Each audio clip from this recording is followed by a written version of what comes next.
Mendengar suara Tuhan. Salah satu keuntungan terbesar dari keselamatan yang Yesus kerjakan bagi kita adalah kita bisa mendengar Tuhan berbicara kepada kita secara personal. Masalahnya adalah, apakah saudara sudah mendengar suara Tuhan? Hari ini kita akan belajar dua hal tentang mendengarkan suara Tuhan. Pertama, kita harus tahu bahwa Allah secara konstan berbicara kepada kita dan memberikan arahan. Allah tidak diam, tapi Ia selalu ingin berbicara kepada kita. Yesus berkata di kitab Yohanes pasal 10 ayat 3a, untuk gembala itu penjaga membuka pintu dan domba-dombanya mendengarkan suaranya. Yang Yesus maksudkan adalah Yesus sebagai gembala dan kita sebagai domba.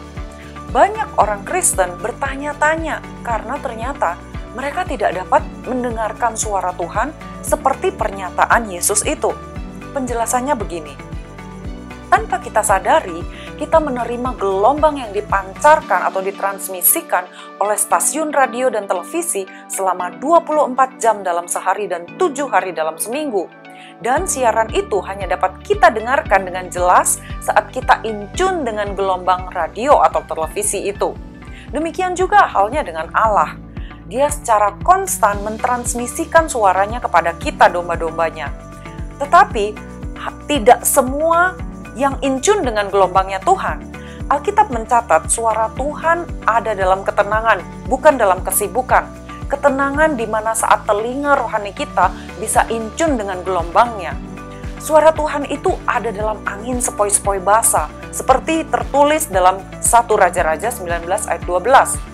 Hal kedua yang tidak kalah pentingnya adalah kita sering salah. Kita pikir itu suara Tuhan. Ternyata itu suara dari pikiran kita sendiri.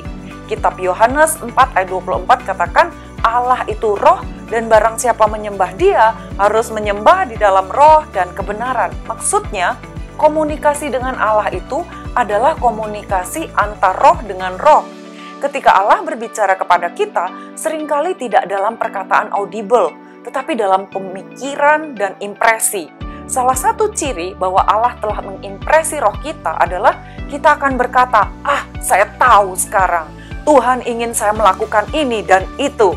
Allah Bapa kita secara konstan selalu berbicara kepada kita karena kasih-Nya yang besar, sehingga Dia ingin memberikan seluruh informasi dan tuntunannya. Tidak ada masalah dengan transmitter atau pemancarnya, tetapi yang butuh diperbaiki adalah receiver atau penerimanya. Ketika receivernya in tune, maka akan terjadi transformasi hubungan antara kita dengan Tuhan.